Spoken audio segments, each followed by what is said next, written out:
Hello, welcome to another Facts and Dimensions Spotlight Dataset. This one we're covering Office for Budget Responsibility, and specifically the economic and fiscal outlook data. There's a zip file that comes out every time there's a budget. We've got data going back to 2010.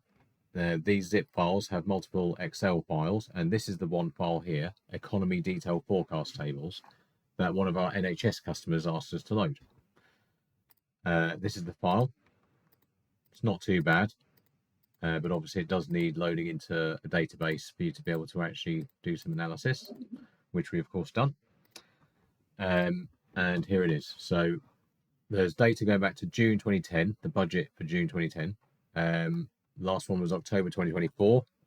When a new budget is done, they'll release some more data on the same day, and we'll load it in here straight away. So 330,000 rows so far, and a bunch of tables, one for each of the sheets here.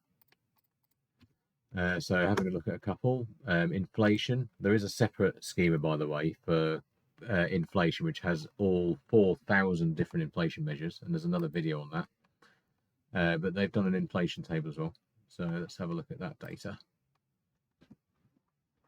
So you can see you've got the forecast, the period, the length of the forecast, when it was reported, the type of forecast, and the values. So that's that. Let's have a look at another one. Labour market. What's this?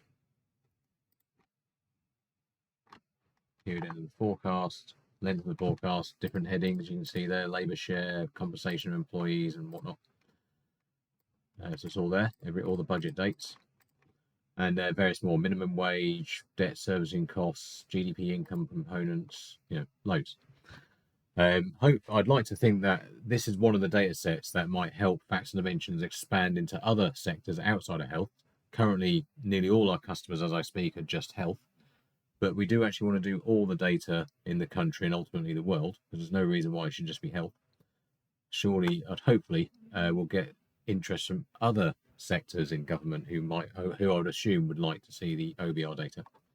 Anyway, if you follow the link in the description, they'll give you 30 days free access to all this data. Have a play with it, and then get in touch if you want to use it long term.